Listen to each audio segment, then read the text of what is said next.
Ku izina ry'Imana Data na Mwana na Roho Mutagatifu. Nyagasani Yezu nabane namwe.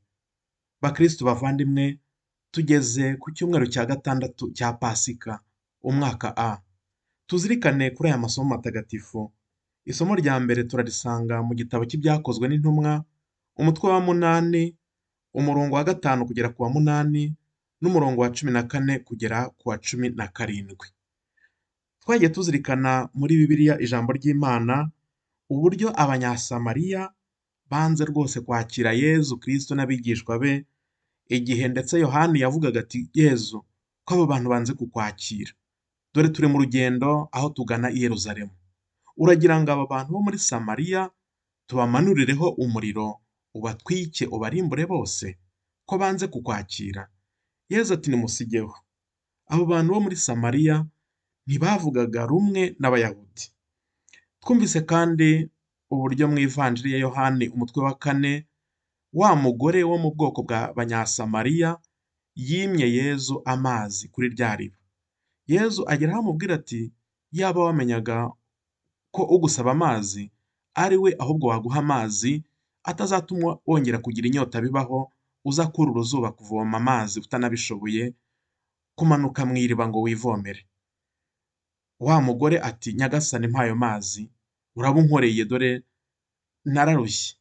Yezu aramubwira ati koko wararushye, n'umugabo ufite ubu si uwawe, n'abagutunze bose si abawe. Uwo mugore tuzi uburyo yahuye na Yezu, maze ya nyota yari afite y'ukwemera akayigeraho agasubizwa ahuye na Yezu Kristo.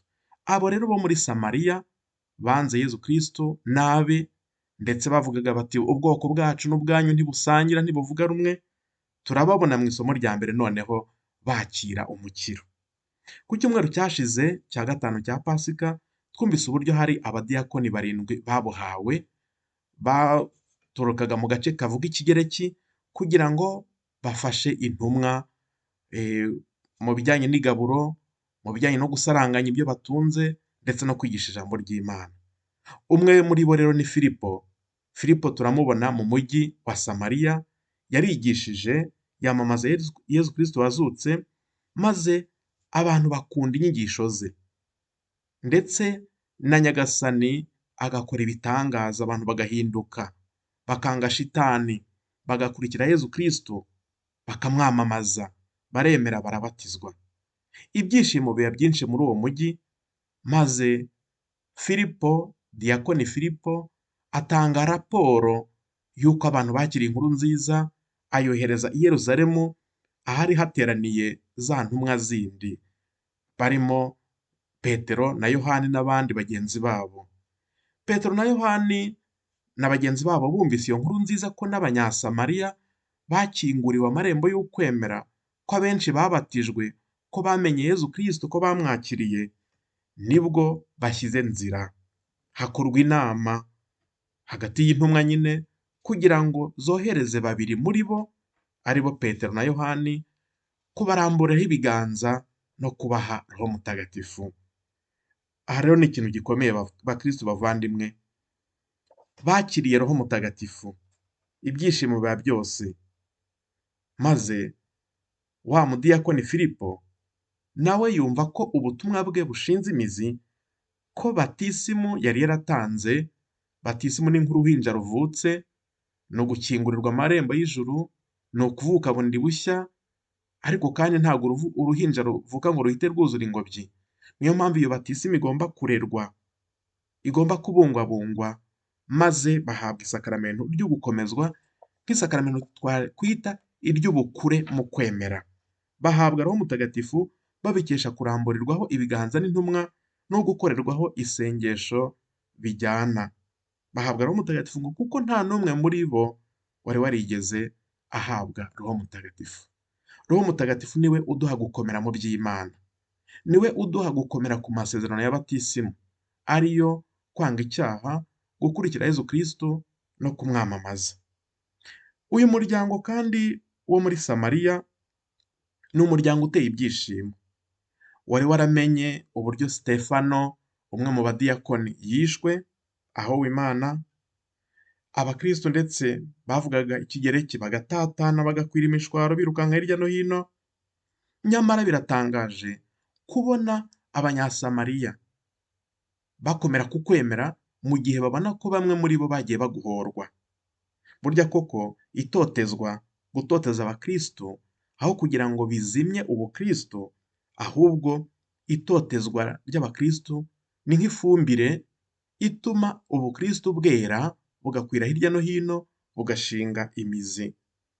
Abanyasamariya ntibaciwe intege n'ibyo bitotezo, ahubwo barushijeho gukomera kuri Yezu Kristo, bityo abo bitwaga abanyamahanga, abapagani, nabo bakingurirwa amarembo y'ukwemera, barabatizwa, byongeye bahabwa na Roho Mutagatifu.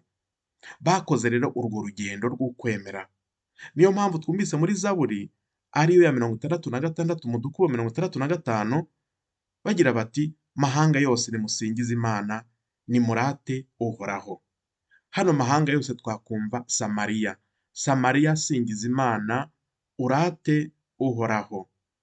Abandi bose hirya no hino mu mahanga yose ari munsi y'ijuru, twese nidusingize Imana, turate Uhoraho.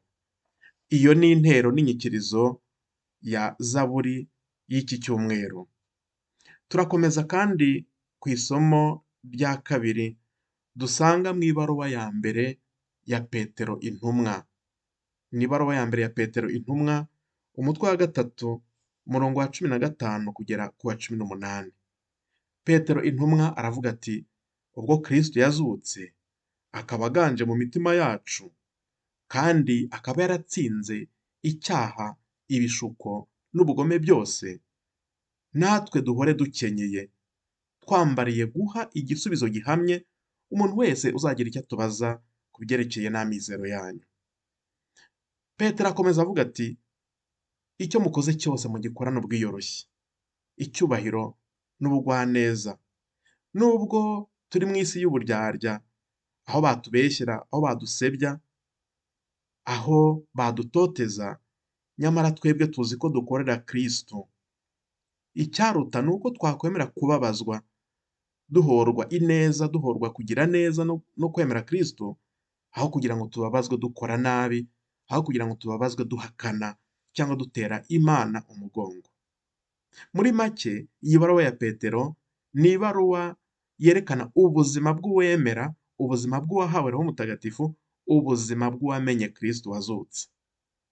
Byongeye Petero agira agatanga urugero akavuga ati: "Erega uko kwiyumanganya, uko gukomera mu kwemera, uko guhamya uwo twemeye, ntabwo ari imbaraga zacu bwite, byose bituruka kuri Kristo wapfuye rimwe rizima, azize ibyaha by'abantu, azize ibyaha byacu, maze nubwo yari intungane, nubwo yaziraga ubusa kandi ubatunganye, yemera gupfira abagome kugira ngo abayobore ku Mana, n'abagome bamenye umukiro w'ijuru, nabo bakingurirwa amarembo y'imbabazi. Bityo rero niduhamye ukwemera, duhamye ukwizera, duhamye urukundo, bityo abagira nabi nabo bamenye Imana, nabo bamumenye, bamenye Yezu ko ari we mugenga wa byose.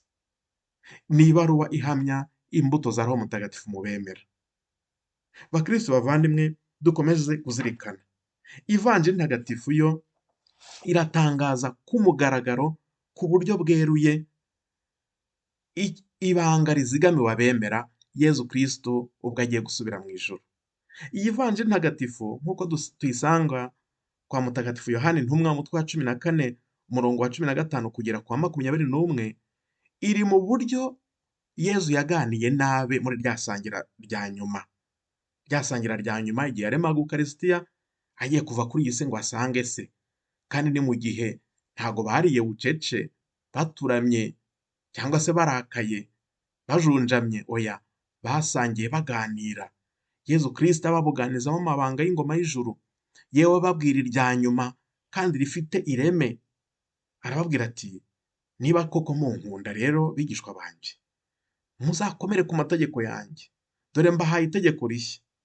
Bityo nimukomera ku mategeko yanjye, nimunkunda koko, nimwirinda kuba abagambanyi, nimwirinda kuba ibigwari, mukirinda kujenjeka mu kwemera no kuregeza mu kwemera, nanjye nzasaba Data abahe undi muvugizi, ari we Roho Mutagatifu uzaza kubana namwe iteka ryose kugeza igihe isi izashirira. Roho Mutagatifu azaba akiri kumwe namwe kandi abayobore mu ngoma y'ijuru. Uwo Roho Mutagatifu wasezeranyijwe abemera ni impano rudasumbwa. Kubera iki? Ni umupersona wa gatatu mu butatu butagatifu, akaba ari Imana rwose. Asangiye ikuzo hamwe na Data na Mwana kandi akomoka kuri bombi. Arasengwa, arasingizwa, araratwa hamwe na Data na Mwana. Niwe utanga ubuzima, niwe ugira inama abemera, niwe ubakundisha ibitunganye kandi binyura Imana, niwe uduha kunogerwa n'umugambi no gushaka by'Imana, niwe uhuriza abemera mu bumwe no mu rukundo, niwe ubwiriza abashumba ba Kiliziya ibyo bavuga n'ibyo bakora igihe bayobowe n'ukwemera, kwizana n'urukundo.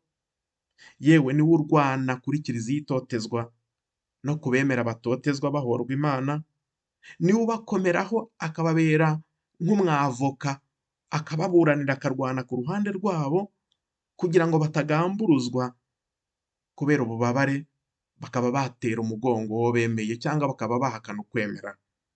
Ni Roho Mutagatifu udaha gukomera ku by'ijuru no ku mugambi w'Imana. Ariko kandi uwo Roho Mutagatifu ntago yahawe isi, ntago ahabwa abahakanyi, ahabwa abemera. Nibyo Yezu Kristo yavuze ati uwo ni Roho nyir'ukuri isi idashobora kwakira. Isi ntabwo ishobora kwakira Roho nyir'ukuri kereka isi ihindutse ikicuza ikagarukira Imana, ngo kereka imenya Imana. Yezu akomeza avuga ati uwo Roho muramuzi. Mu yandi magambo ashatse kuvuga ati namubasogongejeho. Kuba muri kumwe nanjye hari akantu k'akamuri k'ijuru mufite. Mwifitemo imbuto za Roho Mutagatifu, ariko ubu muzamuhabwa ku buryo busendereye kandi azaza ababemo. Akomeza ababwira ati ukugenda kwanjye ntago kubagira imfubyi cyangwa se abigunge. Ntago ukugenda kwanjye nsubiye mu ijuru kubagira abantu bigunze, ahubwo kubagira abantu babana nanjye iteka ryose mu bundi buryo bushya kandi bukomeye. Bityo rero natwe twagiriwe ubuntu bugeretse ku bundi. Yezu Kristo ntabwo ari kumwe natwe ku buryo bufatika bw'umubiri, nk'uko umuntu uzi inshuti yawe musangira mugahererekanya ikintu ukamukoraho akagukoraho. Yezu Kristo ari kumwe natwe ku buryo bw'amasakaramentu, kandi ubwo buryo bw'amasakaramentu nibwo bukungahaye cyane kandi bwiza cyane ugereranyije n'uko yari ari kumwe na ba 12 mu mateka y'isi. Kubera iki? Iyo Yezu Kristo aba ari kumwe nabo mu mateka y'isi bamukoraho, basangira, bagendana, icyo gihe twebwe abatari Abayahudi ntitwari kumumenya. Ni ukuvuga Yezu Kristo yari kuguma mu mateka icyo gihe, akaba uw'icyo gihe, ariko ntabe uw'ubu, ntabe uwanjye, ntabe uwa none, ntabe uw'ejo, ntabe uwa bose n'uwa hose. Bityo rero kuba Yezu Kristo ari kumwe natwe mu buryo bwa Roho Mutagatifu bituma twese abemera tumubona, tumwakira, aduturamo, tumuturamo ku buryo bw'amasakaramentu, by'umwihariko isakaramentu ry'Ukarisitiya. Yezu Kristo rero turi kumwe, kandi yarabivuze ati ndi kumwe namwe iminsi yose kugeza igihe izashirira, isi izashirira. Ndi kumwe namwe iminsi yose kugeza igihe isi izashirira. Twemere Yezu Kristo rero, tumwakire, ariko kandi twambaze Roho Mutagatifu kugira ngo atumurikire, tumubone, tubane nawe, tugendane nawe. Dukomeze twitegure buhoro buhoro Pentekosti, turahimbaza mu byumweru 2. Roho Mutagatifu atwiyoborere, bityo atubumbire mu bumwe. Roho Mutagatifu niwe utuma abantu bunga ubumwe. Roho Mutagatifu niwe utuma dusenga kuko atubwiriza ibinyura Imana. Niwe utuma duhamya ubuvandimwe nyabwo. Roho Mutagatifu ni urukundo, niwe utuma duhamya urukundo kugeza ku ndunduro. Nyagasani Yezu nabane namwe, icyumweru cyiza, ku izina ry'Imana Data na Mwana na Roho Mutagatifu. Amina. Mwari kumwe na Padiri Theophile Niyonsenga, umusaserdoti wa Diyoseze ya Nyundo.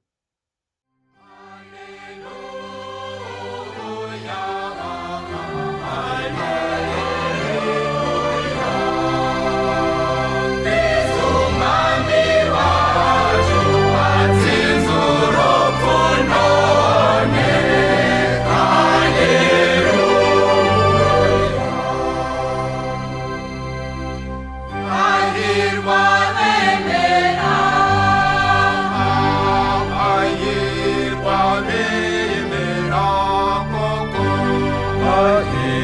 Amen.